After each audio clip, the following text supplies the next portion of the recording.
It's a very great pleasure to introduce our speaker for tonight, Dr. Conrad. Her name is Pamela, but she prefers to go by the name Pan.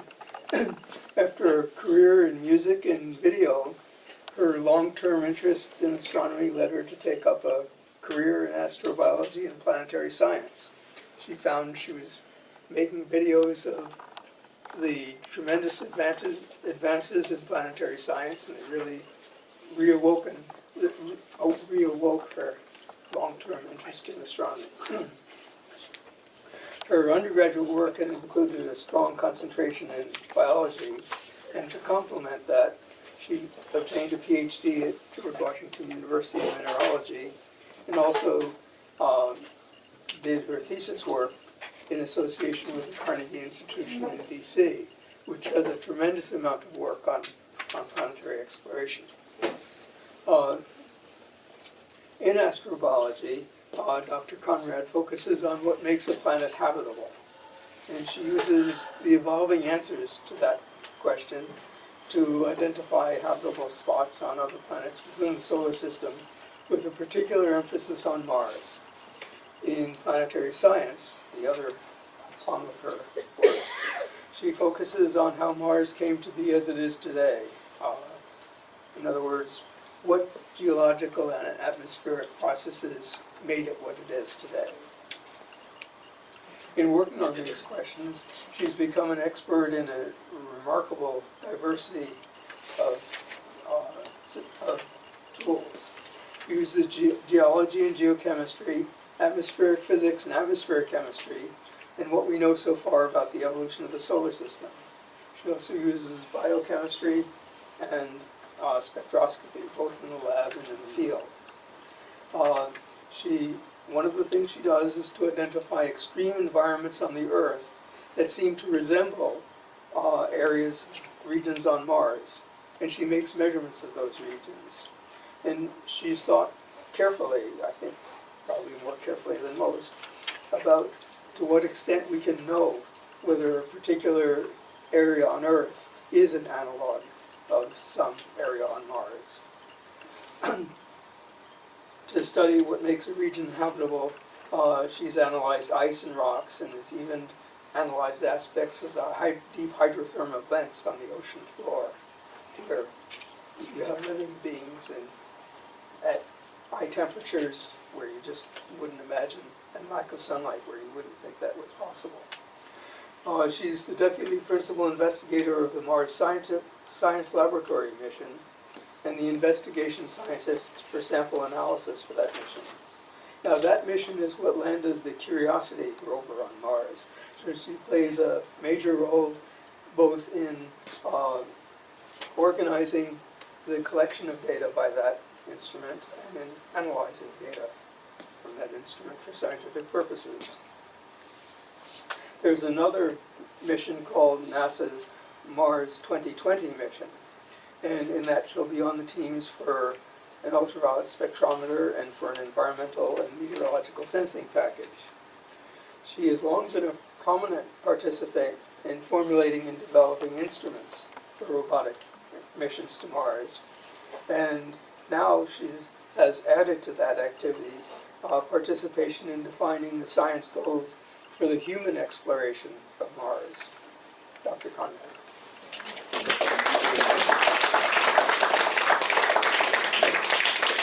Thank you, John, and thank you all for inviting me here to come talk about one of my favorite topics, which would be Mars. I barely recognized myself with that fancy introduction. Wow. So it's really hard to cram everything I'm excited about into one talk that is a reasonable length of time. And so I think the best way to approach this is to do like you do when you're singing in a bar and try to go with what the audience is telling you they want. So in that regard, if you see a topic that interests you while we're going along, feel free to ask questions as we go along. Of course, the price you pay for doing this is that there will be less time at the end, because if I blather on too long, you won't get to do any observing tonight. So, what I have here on the opening slide is a roughly proportional idea of the relative sizes of Earth and Mars. And when I've given a talk like this in the past, where we're talking about the differences between the two planets, one of the things that I call it is extraterrestrial real estate assessment. And the reason why is because there are so many things about the way you would look for a place to live that are similar to the reasons why living things would want to take up residence on a given environment. And one of those things is, of course, location, which is certainly true in real estate, and it's true in planetary science, too. And so we like to think about a distance from a star that we call the habitable zone. I personally don't really like that concept very much because what we mean when we say habitable zone tends to be a place where there can be liquid water. And there are so many different elements about an environment that make it potentially habitable or uninhabitable that we really need to think more broadly than just whether or not there's water there. So I'm hoping that one thing that is an outcome of tonight is we'll expand the notion of what makes a habitable zone, not only in terms of a planet's placement from its star, but also where that body exists in evolution, the temporal position of it, and also where on that body might be a habitable zone.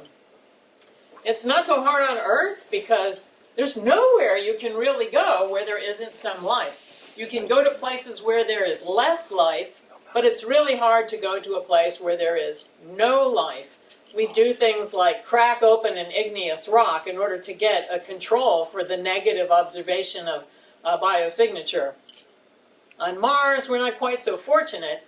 Of course, we haven't explored all of Mars yet. We've explored a lot of the Earth in terms of both the surface and the subsurface. On Mars, we've only landed a few robotic explorers over time. So our sample is small, and we try to draw planetary conclusions, which is very difficult. So what I'm going to do as I talk about Earth and Mars together as a system of bodies that were created at roughly the same time is focus this a little bit on why this is relevant in terms of whether or not life can emerge, and in the case of humans that are interested in exploring Mars, whether or not life can be sustained, even if it's not life that is indigenous to Mars. So, if you take a look at this environment here, this is one of the places that we've explored early on in the mission of the Mars Science Laboratory with the Curiosity rover. We call it Yellowknife Bay. And we went to this place, which was actually in the wrong direction from how we were going to explore Gale Crater on Mars, because we identified from orbit using the Mars's reconnaissance orbiter's high-rise camera, an area that looked like it was 3 different kinds of rocks that came together in a junction. And one of the reasons we like to look at a thick sequence of stratigraphy on Earth is because it represents a lot of different moments in time. So we thought that if we went backwards to this spot on Mars, we would get to see 3 different moments in Mars history that looked like they would tell us something about the evolving conditions on the Martian surface. And we went there to ask this question, and so to cut to the chase, we don't have an answer for certain whether anything can live there now. It doesn't look good, and one of the things we'll do as we go through this talk is talk about why it doesn't look good. But one thing we did find when we were there was chemical evidence of a past environment that was more clement than the present one. This is where it's really important not to get overly excited about stuff you read in Scientific American, stuff you read in the New York Times, stuff you see in all these kinds of magazines that say, Mars was formerly habitable. We don't know that. We see chemical evidence that it was more habitable than it presently is, but we don't know if Mars was ever habitable because it takes more than chemistry.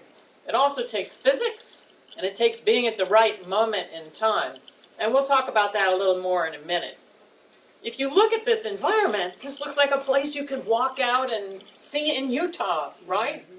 I have seen many a place like this in the Mojave Desert. In fact, the first time I saw this when the images came down, to me, it looked a lot like a place in the Mojave called Amboy Crater, which is a series of volcanic basalt flows, which I've gone to learn how to study desert environments where biosignatures are more cryptic than other areas. But as you will see in a moment, even in these kinds of environments, they're not that cryptic. This, on the other hand, is not at all cryptic. This is an area in Canada, in the Northwest Territory, as we're heading off towards the Llewellyn Glacier. And as you can see, there's lots of water, both in the sky and in the meandering river, and you can see all the greenery, the vegetative stuff along the sides. And if you could zoom in even closer, you would also see animal, there's antelope, there's all kinds of things, there's fish and all sorts of watery life. Now, when we try to find more cryptic environments on Earth, to try to approach the limits of habitability, as I told you before, it's kind of hard. So one of the places that you can go is a place where you see a contact between a more habitable spot and a less habitable spot. And it seems obvious, but when you think about it and put this into quantitative terms, if you were going to, for example, make a map of the biology in just this screen, I drew that square there. That is not a feature of nature. Because I wanted to point out that if you look in the background, you see a lot of scrub stuff. But if you look in this area where you also see this black, gravelly terrain, you see this one little guy growing there right in the middle, and you think, what's going on there?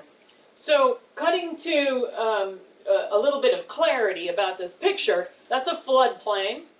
And what you have is the gravel bed load in a flood gets dropped there.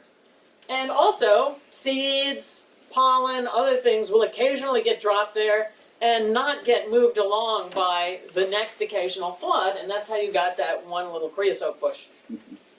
So these are the kinds of things you have to ask yourself if you're on Mars. If you see a contact, for example, an area where you see blackish gravel, in this case it's this dark color because it's little tiny basalt bits, against the yellowy sands, you'll see that forms the boundary between two little geologic environments, the floodplain and the side of it. So we use that same approach when we're on Mars. So where is this? So this is in the Mojave Desert. It's in the Mojave Desert. And this is that place I was telling you about. Okay. Thank you. Yep. And that was a very hot day. I had a graduate student with me, and the Vibram soles separated from her hiking shoes because the glue got over hot. And then we duct taped them together, and the duct tape started melting. Yeah. But that's a whole other talk. So now I'm going to go back to a little bit of basic stuff about what makes a habitable environment. So we have these canonical elements that we think are important. Carbon, oxygen, nitrogen. Sometimes we say phosphorus. Not all organisms need the same amount of phosphorus. Sulfur. They need to be in proximity to each other in the right ratio, and they all need to be close enough where they could react, and you need to have them all occurring at the same moment in time so you can use them. You also need a source of energy. So I give a couple of examples: sunlight, chemical food, even thermal energy is a potential source there. Water, because of liquid chemistry, I don't favor that as my favorite thing about water. The most important thing about water, in my opinion, is it's a fabulous heat sink. It's infrared absorbing, and so it helps modulate the temperature. If you go up and down too dramatically during the course of the year, or even in a diurnal cycle, then it's hard to maintain the same chemistry at night that you do during the day. And so that makes it tough unless you have an organism with a really wacky and hard to imagine biorhythm.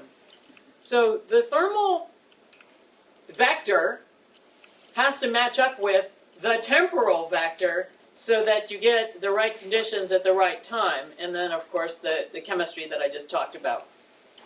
So what you're getting here is that I'm a big proponent of understanding the physics of habitable environments. And since we already heard this once tonight, I will confess to you that in a former career when I made commercials, I actually made the Ginsu Knives commercial. I also did Royal Durasteel China. But again, that's a whole different talk. So there are physics requirements. Remember that one location? Being the right amount of distance from the star. In this case, Mars was in a bad location in the solar system because of Jupiter. And so it's a bad location because there's lots of debris from the planetesimals that couldn't quite get it together to make a planet closer in from Jupiter because of Jupiter and the sun and this tug of war gravitationally. And so Mars got swacked with a whole bunch of large objects and didn't achieve the size that Earth achieved. And size is an important factor because it has a lot to do with how the planetary interior off-gasses, when it off-gasses, what the inventory of volatiles might be that are available to you to use if your life in other areas at the surface, at the atmosphere, and so forth. I consider dynamics a physical phenomenon. When I say dynamics, what I mean is how long is something stable before the system is perturbed? I like to use asteroid impact as a good example of a dynamical event that makes a really bad day for a planet if the planet is of insufficient size to be robust against that impact. Time, of course. How these things occur for the dynamics is one element of time, but there are other elements of time as well that have to do with what types of inventory might have been delivered at the primordial moment and what type of inventory might be delivered later. So the timing of even the chemical availability can be brought to you by large physical events. When we think about the Earth, another talk I've given on occasion has to do with huge cataclysmic events that have affected Earth as we now know it to actually be exploited as an opportunity as opposed to the threat they posed at the time. These types of events happen commonly to planets, but we don't have enough familiarity with all of the planets to know what the events were in other places.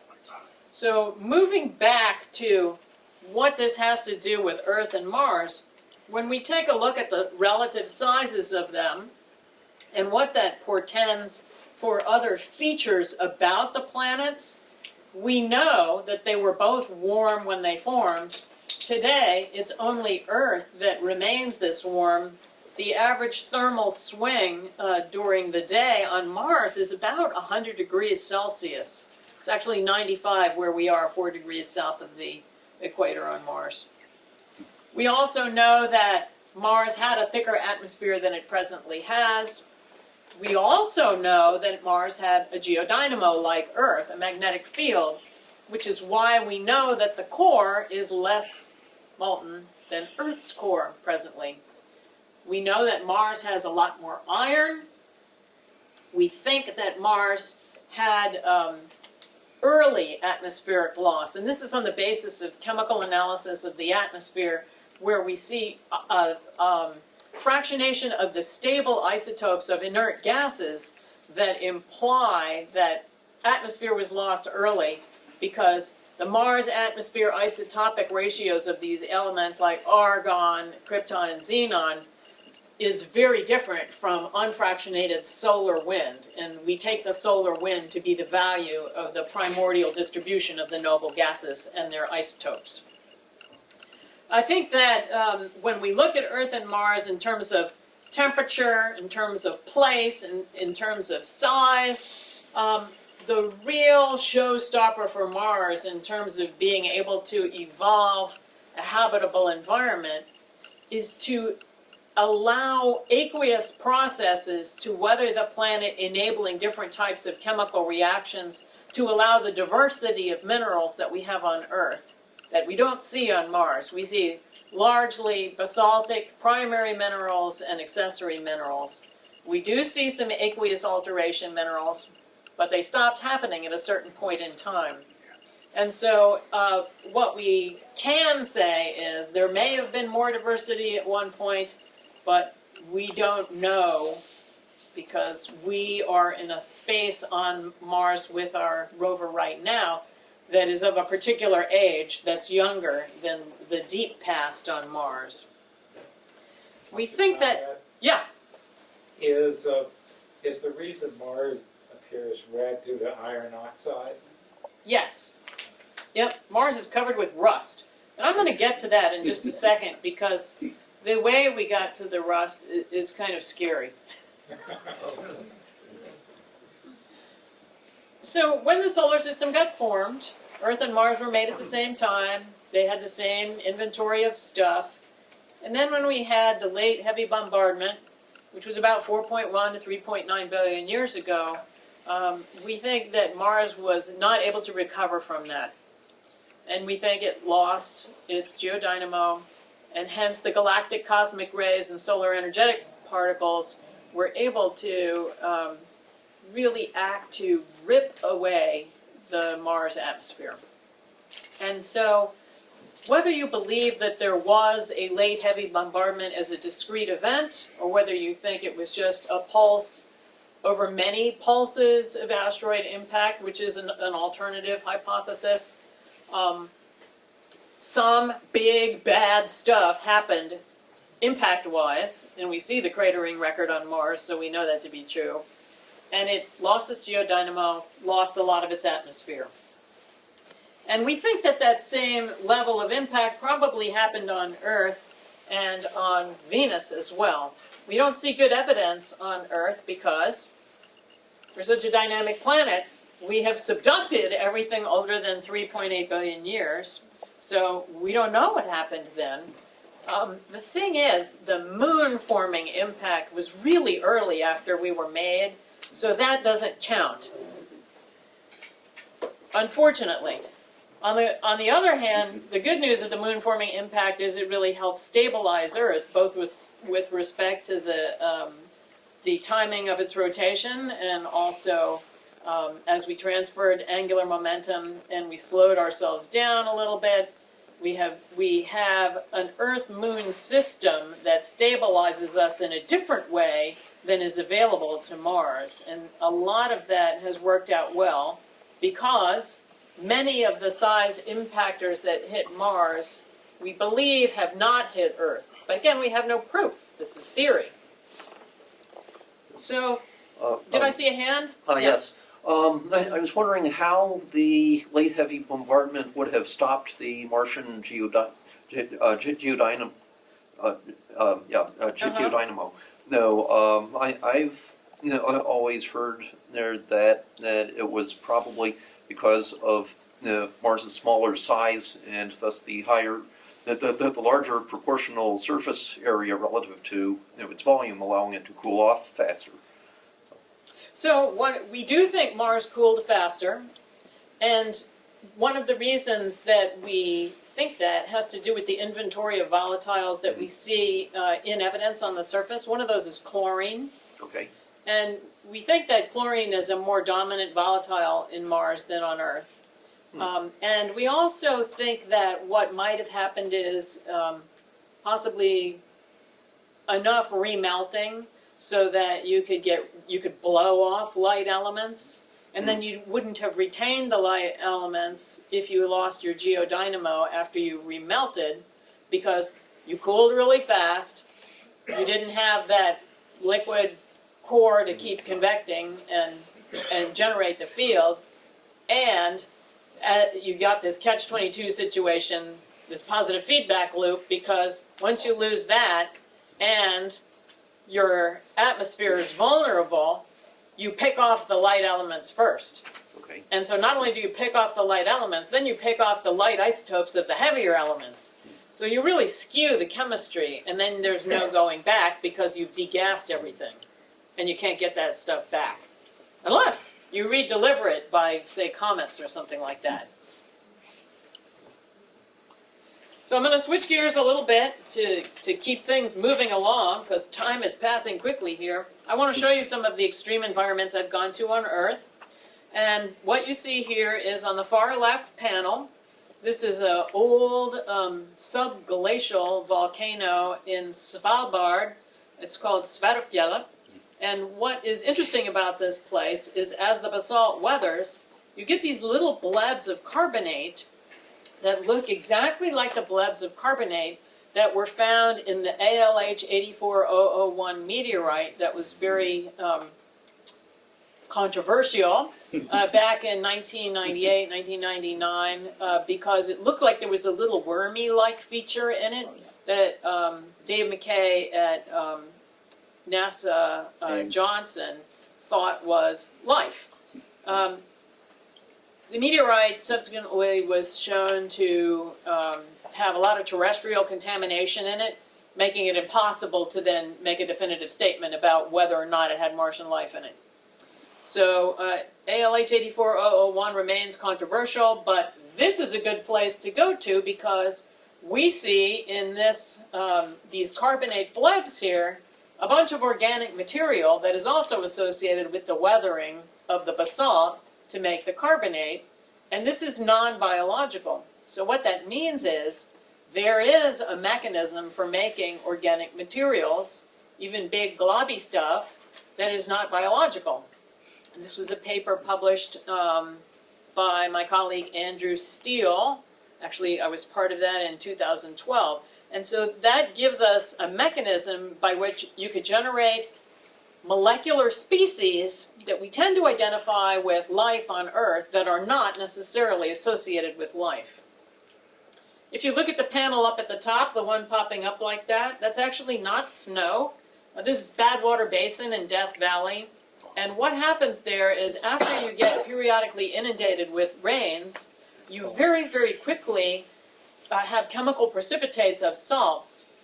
And that's not what's interesting. What's really interesting is as soon as you make these salts, they get populated with mixed layered microbial communities that start photosynthesizing. And the reason I put that there is because how rapidly life takes a foothold in minerals that haven't existed for very long is amazing. And that's important for letting us know the pacing by which life co-opts an environment and exploits potential habitat. The picture just beneath that and to the right is a place called Battleship Promontory in the McMurdo Dry Valleys of Antarctica. And we went there also. I took a team of 9 people to test some life detection instruments because the Battleship Promontory is famous for mixed layered microbial communities that live inside sandstone. And that's interesting because there's no other life that's there, not a dot.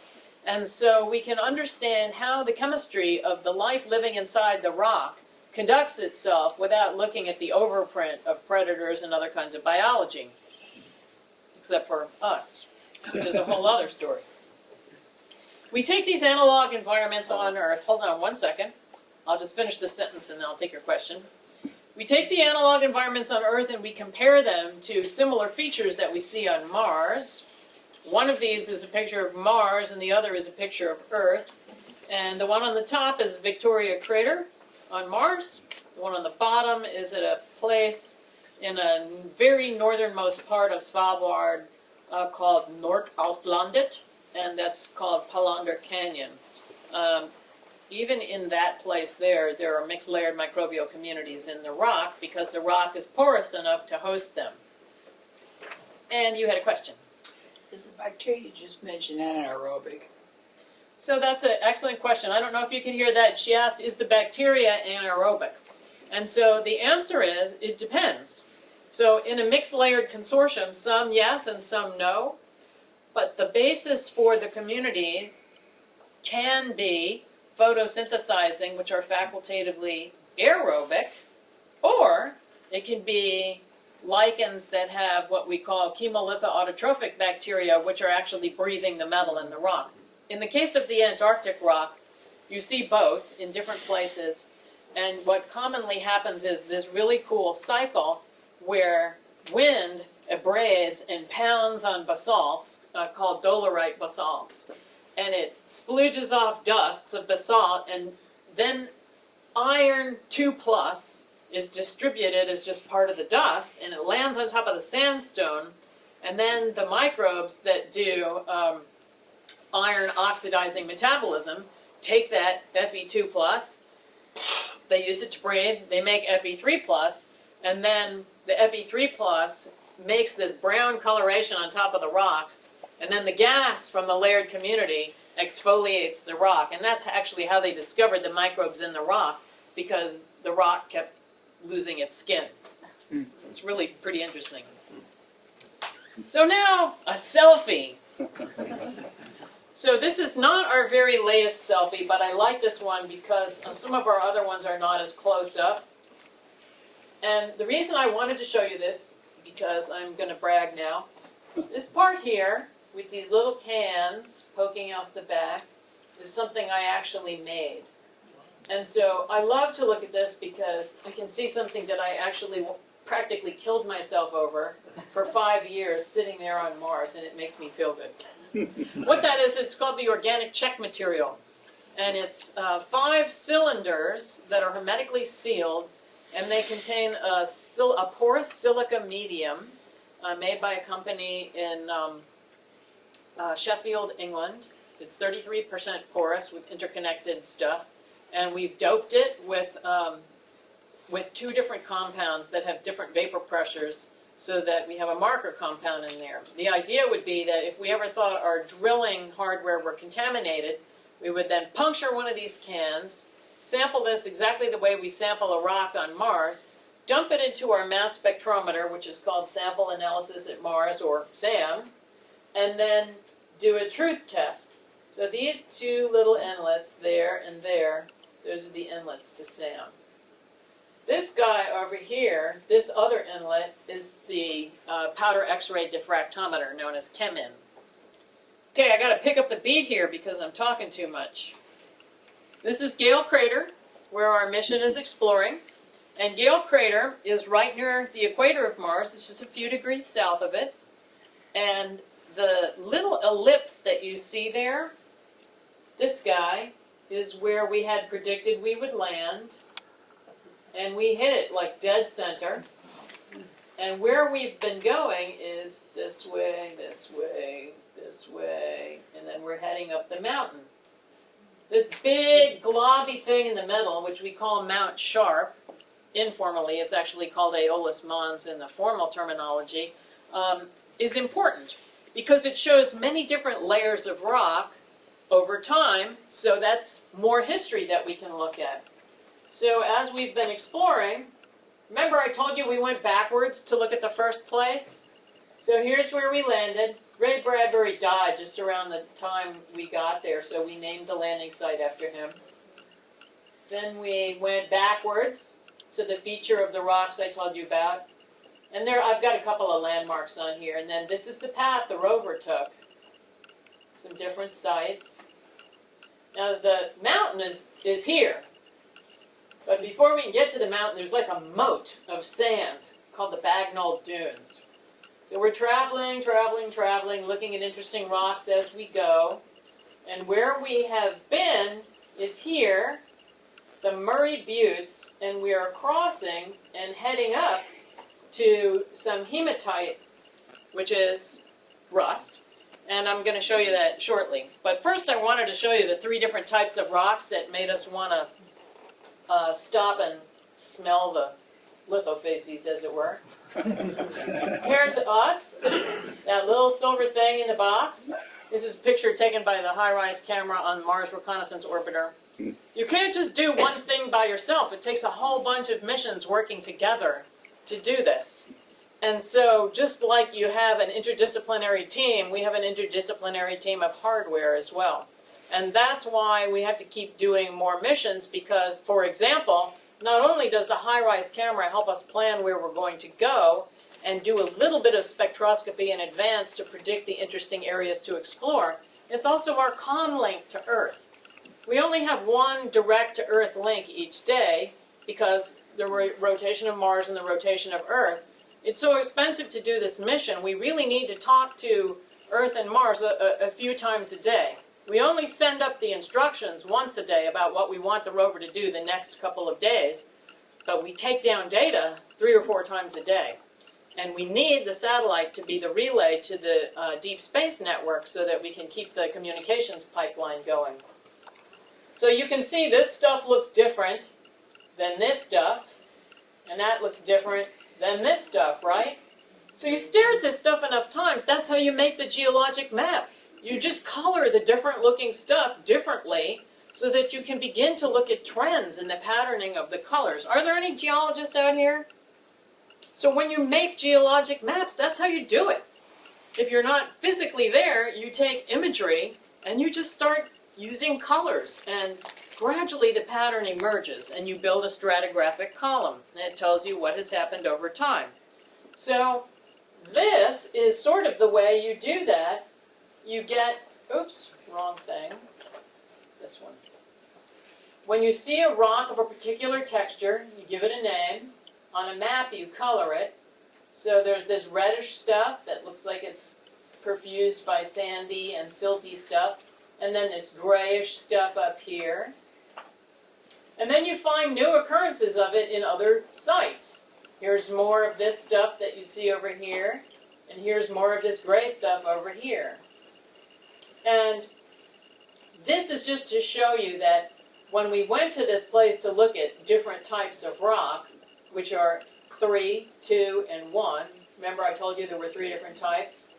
We drilled down and we were able to see chemistry indicative of fairly neutral pH waters having deposited the minerals, and we found the right inventory of chemical elements that would be necessary for life, and we found all the chemistry you could want to say this would be habitable.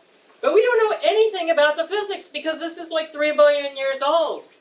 And the magnetic field had already gone away, the atmosphere had already gotten thin. So the question is, if it were habitable in a chemical sense, how would you have protected organic molecules against the ionizing destruction of galactic cosmic rays? So those are some of the things you have to worry about. And Why the symbol for antimony?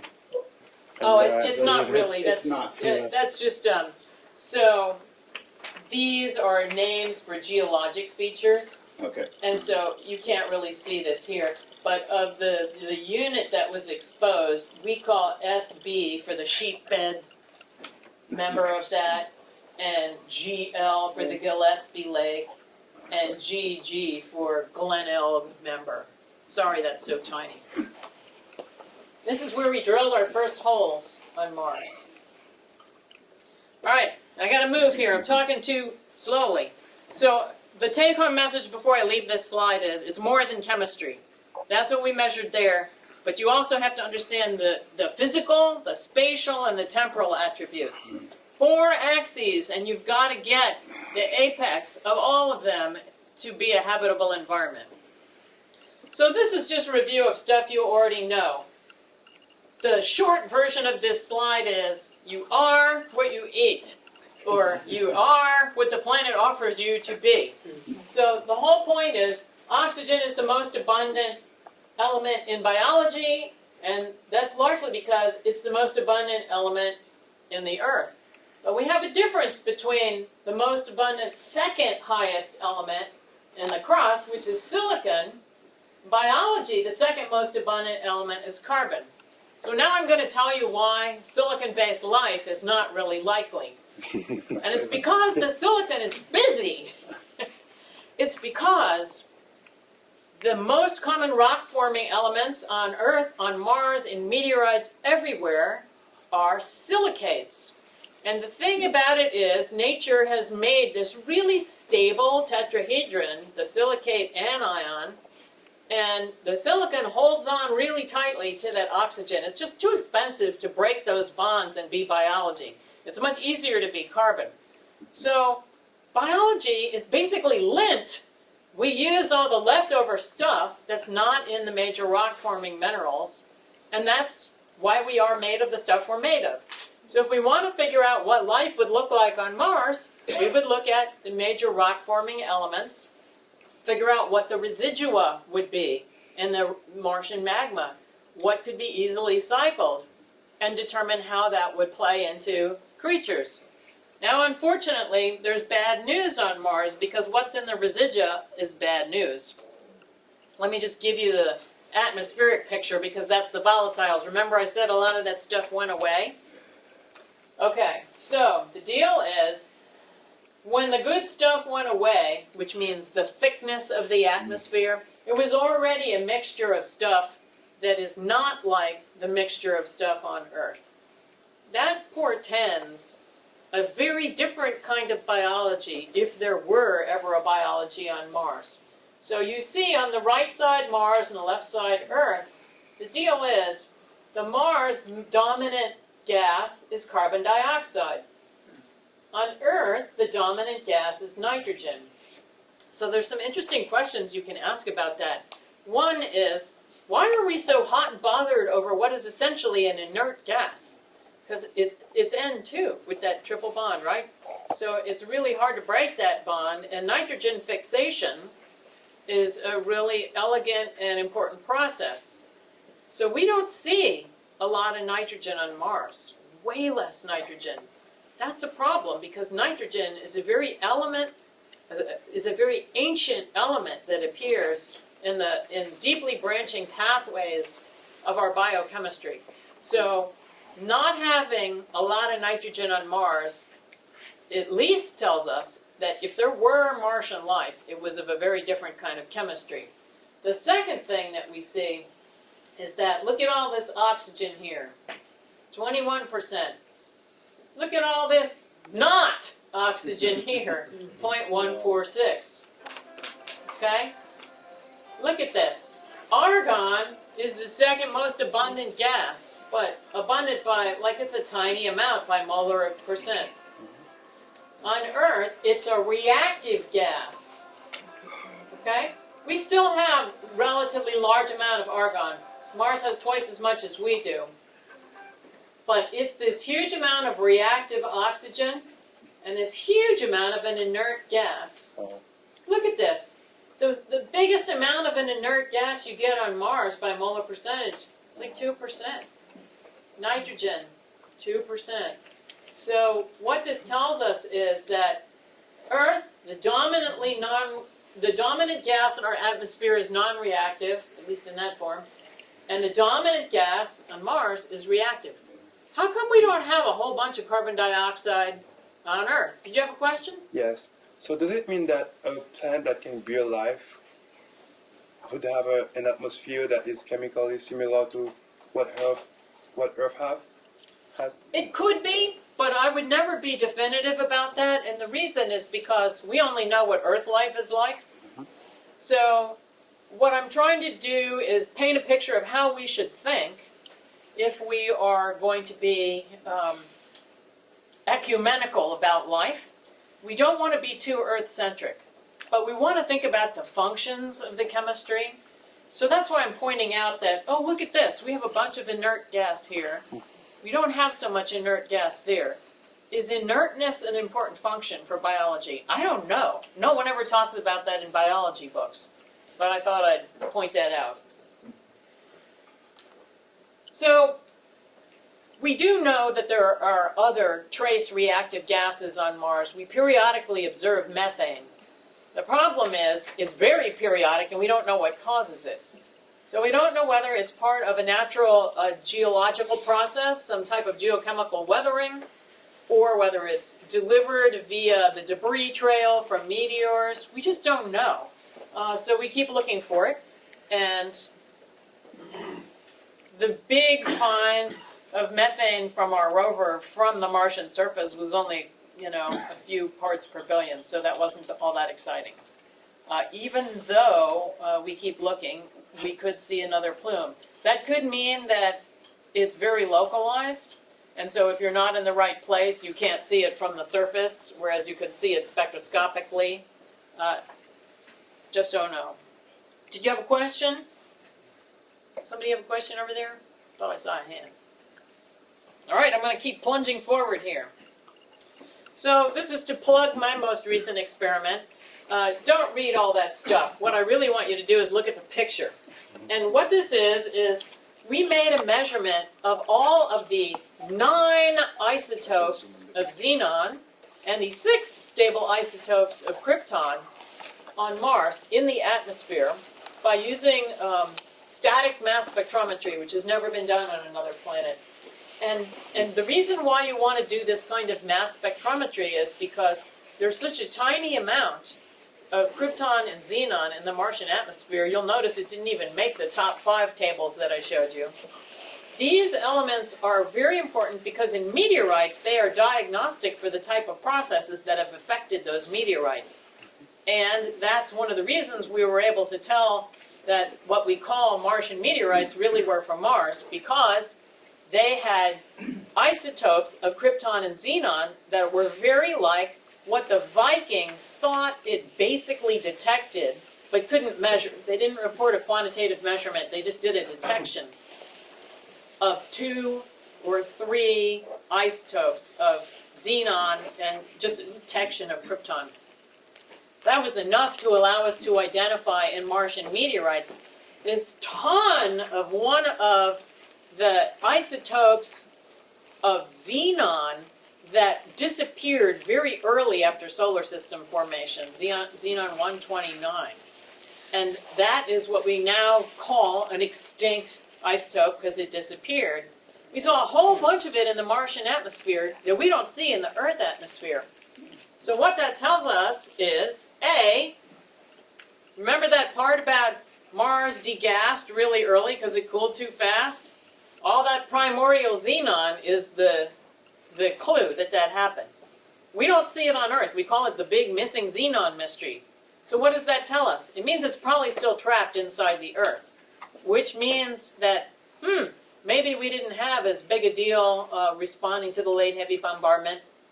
Maybe Earth wasn't directly in the path as much as Mars was, but maybe other things about Earth stabilized that xenon and it's still down there. So this is a new paper, that's why I'm plugging it. So these little things that are popping up there are to show you that there's a really weird interaction with the Martian surface and the atmosphere. And that's another thing about dynamics. It turns out there's not way too much, there's a little bit more of light isotopes of both krypton and xenon than one would predict on the basis of what we see in meteorites. And we couldn't figure out why it was in the atmosphere. So we developed a model which says that the cosmic rays hit certain chemical elements, bromine and barium to be specific. When that happens, a neutron is ejected from them, and the neutron is captured by the next lowest isotope number of krypton and xenon, and it makes more of the low isotope krypton and xenon because they stole this extra neutron from the bromine and the barium. Well, So if you add a neutron, it makes it a higher, heavier isotope, not a lighter one. So you're right, but what happens is it used to be bromine, but now it becomes krypton. So it's a light isotope of krypton that forms from a different isotope of bromine. Add neutrons to bromine to make it from krypton, though. So what happens is that the bromine loses a neutron. I'm sorry, I said it the wrong way. The bromine captures a neutron, and then it becomes krypton. And the barium, same thing, captures a neutron from the spallation event. Lose an alpha part. There is an alpha and a beta decay in there. I'm not going to go through the whole process here, but yes, that's right. And those particles create other cascading events. But the take-home message of it is, you can make more inert gas than you think by capturing neutrons onto a substrate of something else and then making more inert gas. So, enough of that diversion. I want to talk more about the physical. Was there another question? Yes. Well, would the krypton and xenon just go off into the atmosphere then? No, thank you. That's you Because brought up something I should have said. what I was thinking of, listening to your description there, that there would be a shielding effect. It sounds like you would only get this in the uppermost layers Exactly. surface, and if you drilled down, you would see a difference in the isotopic composition. That's exactly right. And so what happens is, first of all, we don't know how to drill more than 5 centimeters Okay. right now, but we're hoping to do better in the future. So you're exactly right. So the question is, how does this get into the air? And so we think that what is happening is a model that was proposed by a guy named Rao back in 2002, which suggested this would happen. And what we think is that we have observed this in the atmosphere, but it requires that you garden, and that is always happening. There's impact all the time. So that happens. Can you just like shift that a little bit? I can't see him. Thanks. Okay. So what happens is you garden by impacts of meteorites, Okay, sure. and you also garden by impacts because there's such high wind there. The particles that have already weathered rock then Okay. re-weather, and it releases it into the atmosphere. Okay, and what would you see the difference in composition then in the 5 centimeters that you could drill down? And No, have we you don't, tried and to the do problem is we can't look at evolved gases from solid samples the same way that we can look at the atmosphere. that? Oh, sure. Because if we did static mass spectrometry, all the reactive gases would make the pressure too high and we would break ourselves, Oh, which is too bad. yeah. Because I would love to do that experiment, but sadly we cannot. So John, can you tell me how long I can go? Roughly an hour, but we're flexible compared to most places. Okay, I just want to know how much more time to take.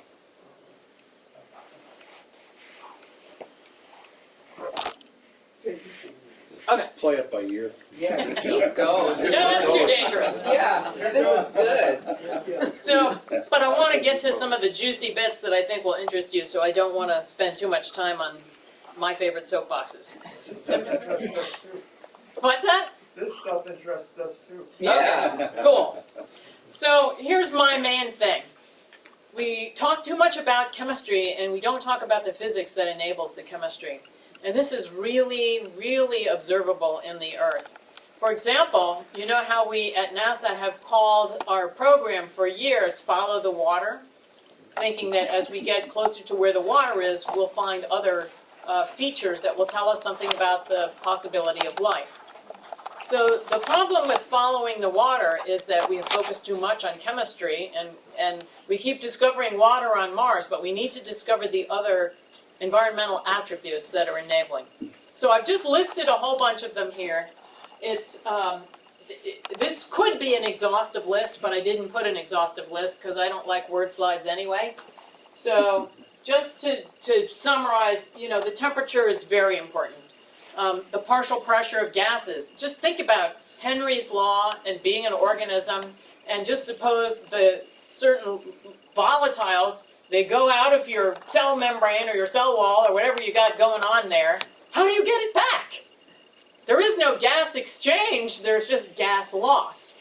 So the partial pressure of environmental gases that could be biologically useful is really important. So elevation and temperature are kind of wound into that, so you have first order things and second order things, and they all feed back onto each other. Solar radiation is also interesting because Mars has further down into the UV than Earth does, so we have more ionizing sources. And one of the things that's really a big deal on Mars that we didn't know about until Phoenix landed is the real global distribution of perchlorate. So perchlorate is very oxidizing.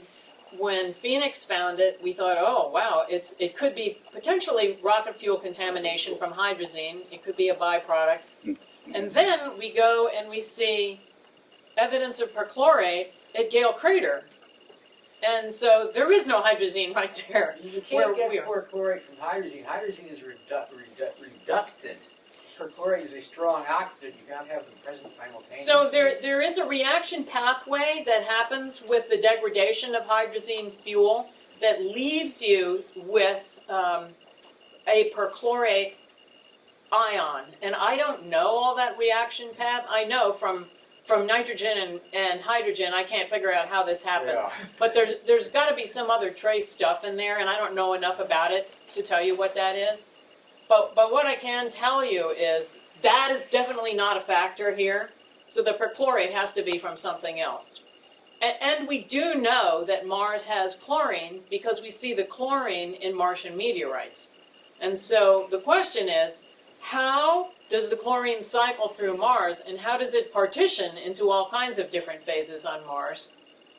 And the reason why that's become especially important is we have seen dichloro and trichloromethane on Mars with our instrument. And so the question arises, do we make that when we pyrolyze it, given the water vapor that is also available to us in some of the Martian minerals? Or is that native, that chloromethane? It turns out when Viking landed, and Gil Levin's Viking biology experiment saw chloromethane, I think they saw dichloromethane, if I'm remembering right, they thought it was a contaminant from the cleaning materials. And we don't think it was. We think they really saw it. And so this is not necessarily evidence of life, but it is evidence that you can make an organic molecule and have it be stable on Mars. The problem is, when you chlorinate it, that's evidence that there is a lot of oxidizing happening on the Mars surface.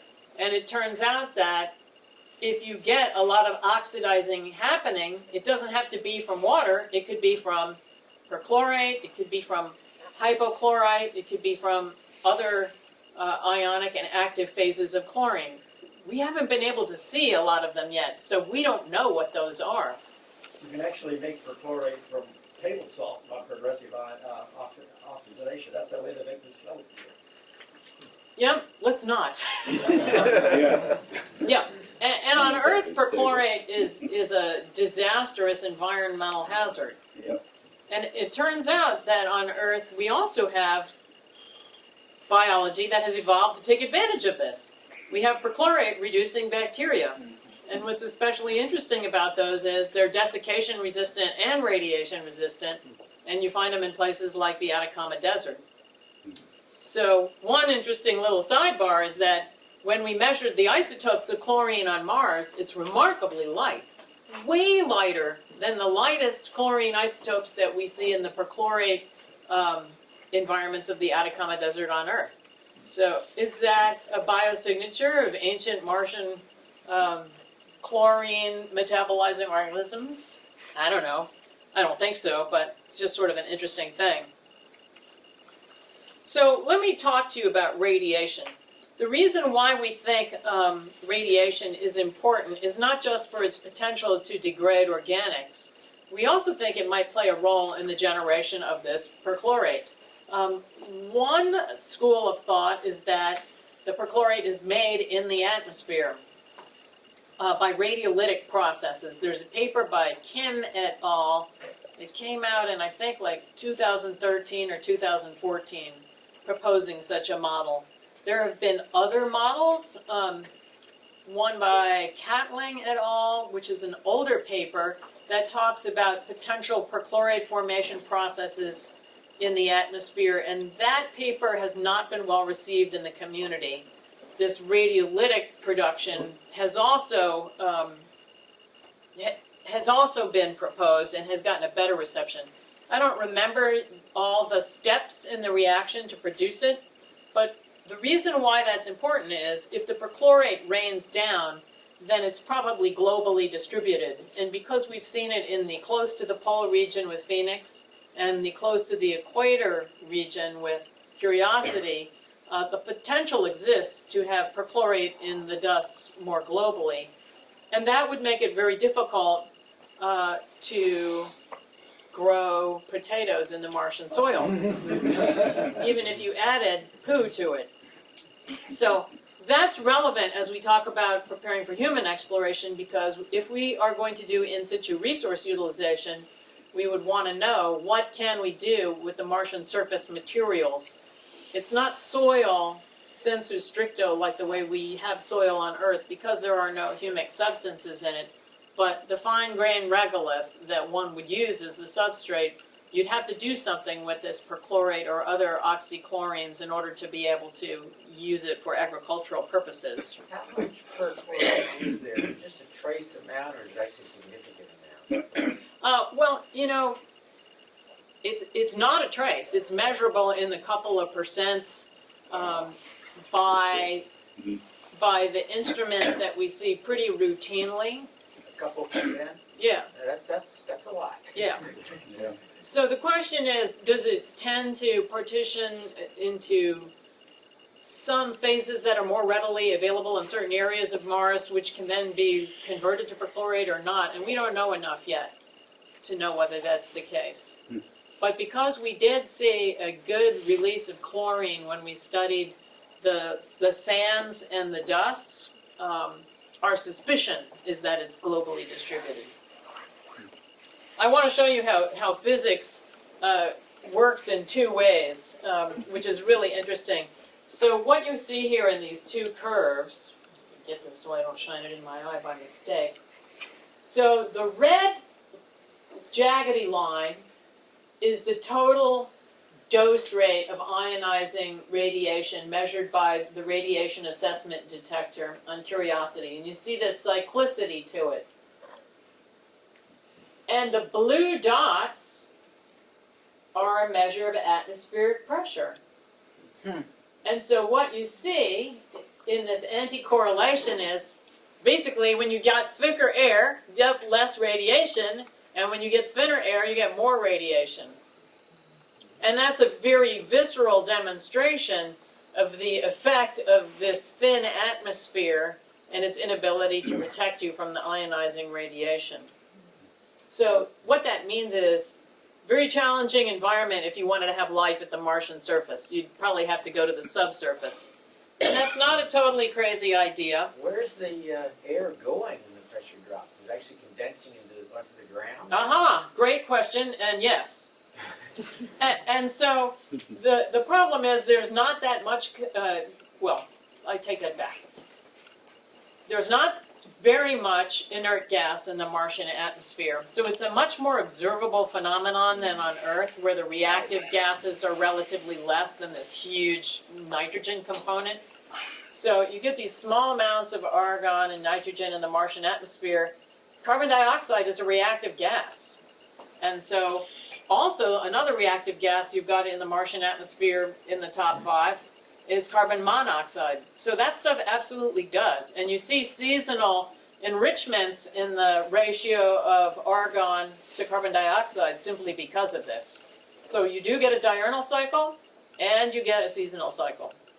Question. Yeah. On your chart on the previous slide, you indicated that it's arbitrary units. Where would the radiation load on Earth be in those arbitrary units? Oh, not even close. That is, I think I remember it was something like 75 millirads a day difference.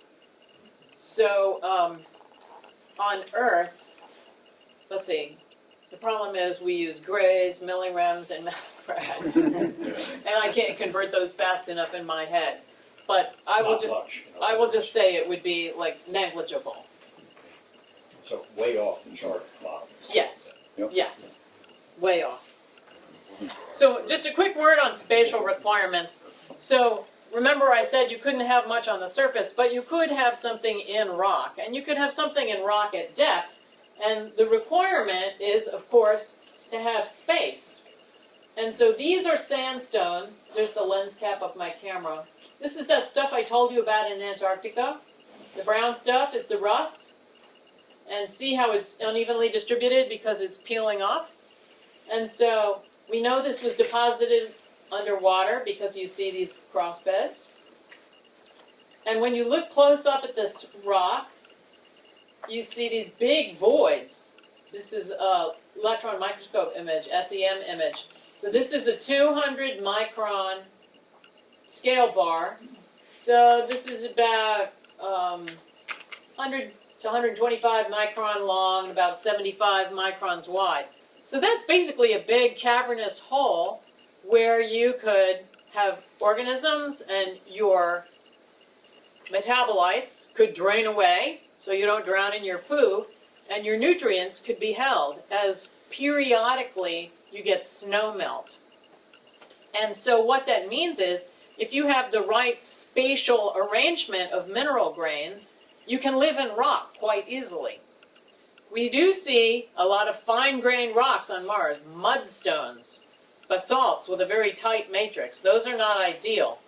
So while we like mudstones on Earth for preserving fossil chemicals, what we really like is sandstones if we're looking for habitat for life. So you need a hole so you can diffuse away the stuff you don't want and bring in nutrients. Is that globular or could that be filamentary? Globular or The filamentous right-hand one. Are those globules or could those be filaments? Oh, those are the individual grains of quartz in the sandstone. So that's a clean piece from inside. There's no real identifiable organisms in this. I do have some other slices from closer up to the surface. It's really only the top 2 centimeters or so. And I can see fungal hyphae and all kinds of stuff in there, but not in that image. I'm It kind of- confused. You said that Mars has a lot of sandstone, but the Martian sandstone isn't good for life, whereas the Earth sandstone is. So what I said was Mars has a lot of siltstone and mudstone. Oh, And so unfortunately, those grain sizes compact together too much, so they don't leave you a lot of pore space. And that's unfortunate. We keep looking for sandstone on Mars, but we keep finding these fine-grained rocks. And so we look for the fine-grained rocks to preserve organics. But if we were looking for habitat, we'd want to look for sandstone. So I'm interested whenever we see something that looks like it has a larger grain size, because if we could find chemical evidence, like say a redox gradient in there, the way mixed layered microbial communities would create, then that would be an attractive site as a potential fossil habitat. But we don't see that sandstone very often. That doesn't mean it's not there. It's just in the site where we are, we're not seeing it. That pore on the bottom, in fact, the one you were pointing at, looks like it has something going into it, or is that just a trick of the perspective, or no, the one to the left? This? Yeah. I think it's just like an odd angle, and also, you know, aqueous alteration happens in there, and the crystals get kind of moth-eaten. Okay. Yeah. So, almost done here. So I just wanted to show you this drill hole to point out to you that the stuff that comes out in the tailings is a different color than the stuff on the surface. That means there's substantial oxidizing happening right at the very surface, and that you don't have to drill down very far to get to the less oxidized stuff. And indeed, if you compare all of the drill holes we've done so far on Mars, one of the other little side projects I'm working on is colorimetric analysis and comparison of all these drill holes. These are pictures taken at night with a white LED, and you see, look at them, they're very different. So the question is, what might that tell us about those materials, which are mineralogically not all that different, but in trace element chemistry they vary some. Yeah. I have a dumb question. I'm not a scientist by any stretch of the imagination, but why can these rovers only drill down 3 centimeters or so? Is there any reason why it can't go any deeper for any particular reason? So the drilling technology is not very advanced for Mars, and when we originally were planning the mission, it was supposed to be 10 centimeter coring tool, and then it became a powder drilling tool, and then they said they thought there was too much risk to go down 10 centimeters. I yelled a lot about it because I was afraid we wouldn't be able to get much protection against radiation and we wouldn't see anything very juicy, metaphorically speaking. And but they just felt like there was too much risk to try to go down 10. So the problem is that actually the radiation models that have evolved since we launched and landed have told us that you'd really need to go down even much deeper than 10 centimeters to get protection. So 5 centimeters, 10 centimeters, it doesn't make any difference, but we're just kind of not there yet. The Mars mission that ESA is putting together, the European Space Agency, has a drill that the Italians are making that supposedly can go down 2 meters. Wow. So it's not there yet. We don't know if it's going to happen, but that would be really cool. Yeah. So what I want to show you about this is where we are now and where we're headed, so I can finish up here. So these are just some of the stops I showed you before, and the Murray Buttes, and where we are is we're like right about here right now, and where we want to get to by the middle of 2017 is this hematite unit here, because that represents a big change in environment during the evolution of Mars.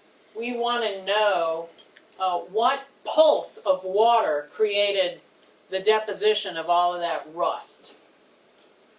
And then beyond that, there's even more interesting things as you go younger in time, up. This is how we'll go. But right now, we're only funded to get to there. I mean, based upon how far we can travel and what we think we'll be doing. Well, what kind of rock is the Murray Formation? You list hematite and clay explicitly there, but The Murray Formation right now is largely basaltic stuff, Okay. and it's just what we have named the stuff we've Yeah. been traveling on. right. But I was asking because you had Murray Formation, then hematite formation, and clay formation. And okay, so Right, and the reason why we do that is No. because No. the Murray Formation is not a distinct mineralogy per se, oh, okay.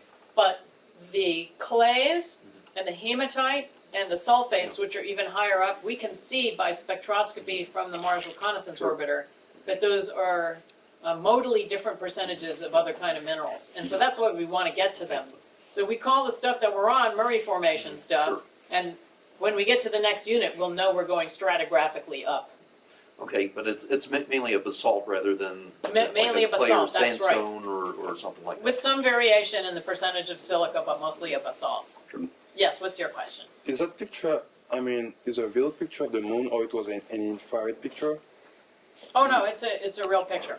Or And this is just what those units look like as you look at them from our mast camera.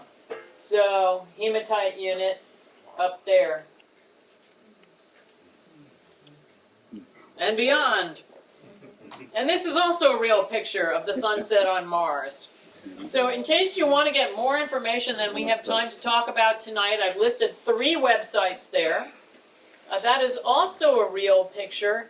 That's the Bagnall Dune Field when we approached it.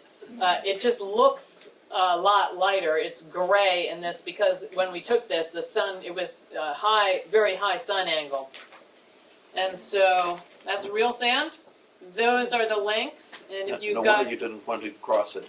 Huh? No wonder you didn't want to cross it. Yeah, because we don't know what'll happen to our wheels. Yeah. We don't want to get stuck.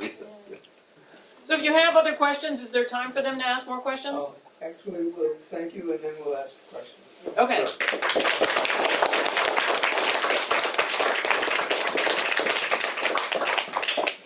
Are there some more questions over here? Does the pitch, the angle of incline, pose constraints on where you go with this thing? I mean, Great is it able to question. proceed uphill? Yes is the answer.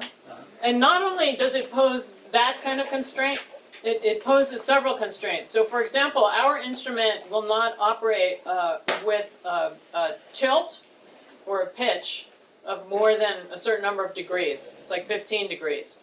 If the rover is more than 12, we won't put down the drill. We'll readjust until we're not tilted. This isn't the rover that's dragging a wheel, is it? This must be the other one.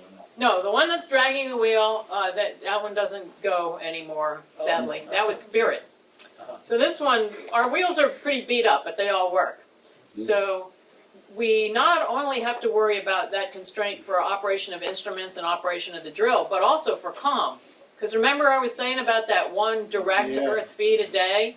So sometimes we have to change our orientation simply so that we can communicate. And we won't go to some places if it's unknown what the pitch, the tilt, the yaw might be.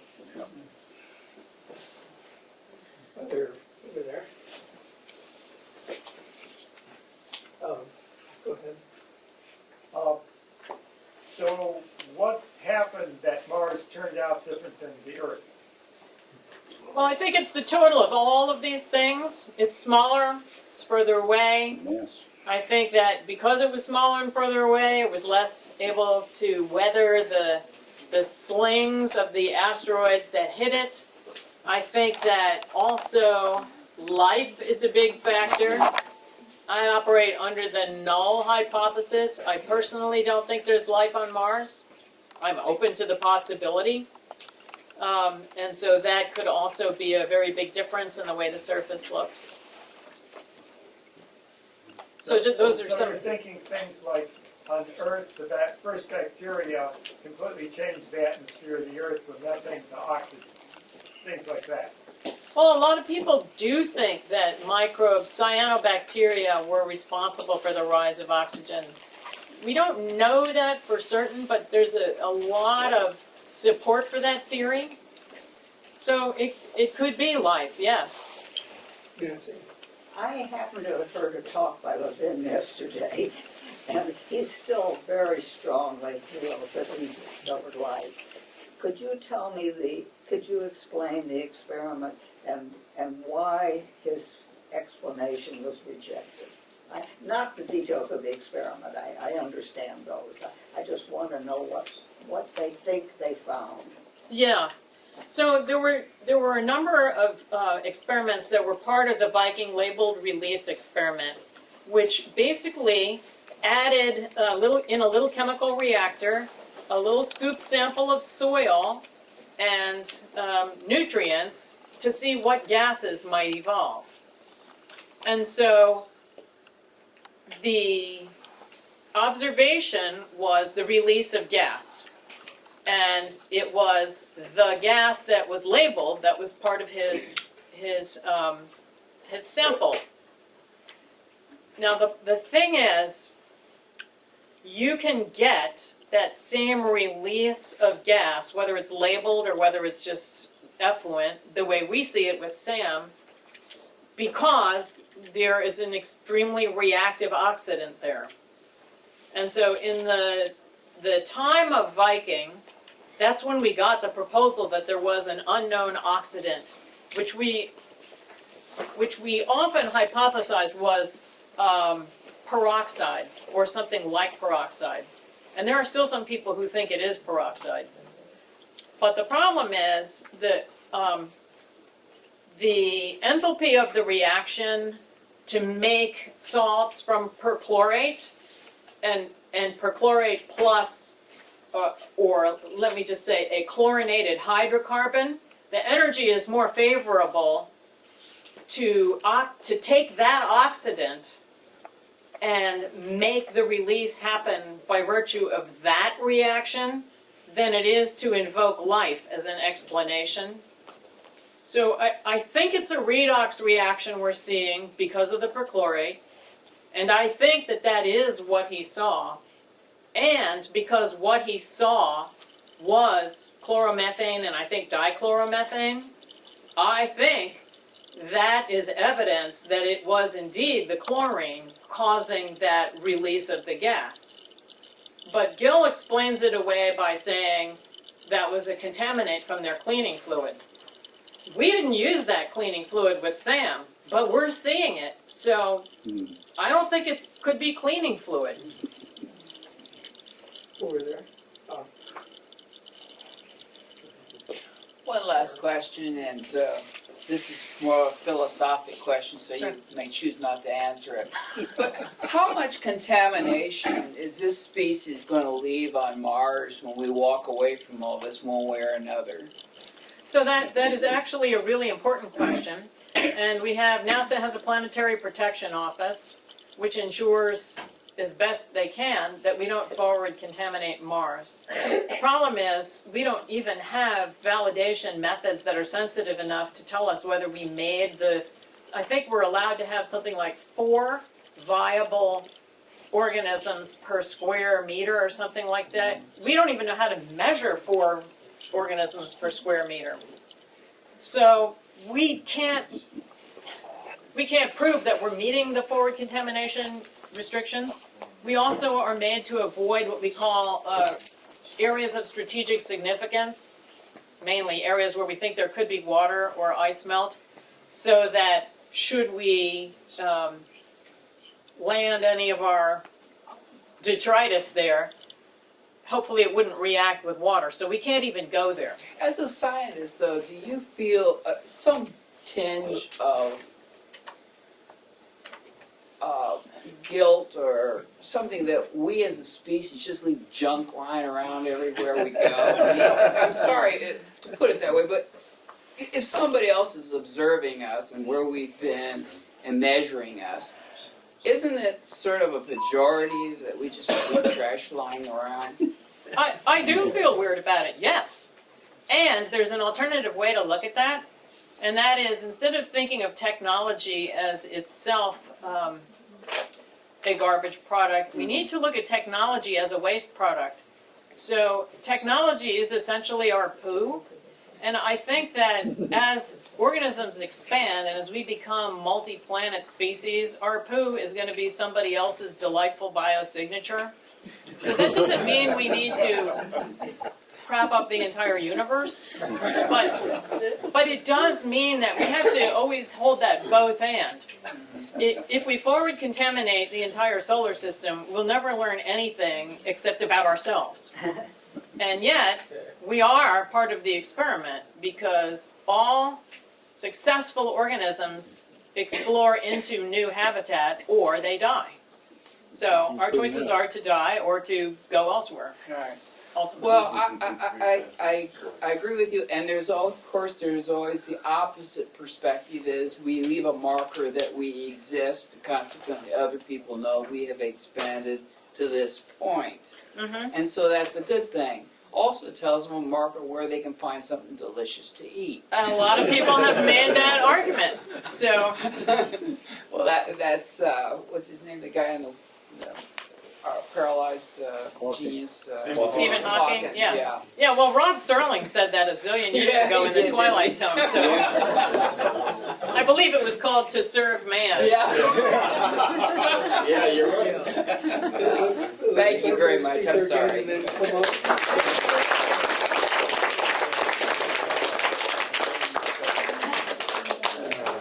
As we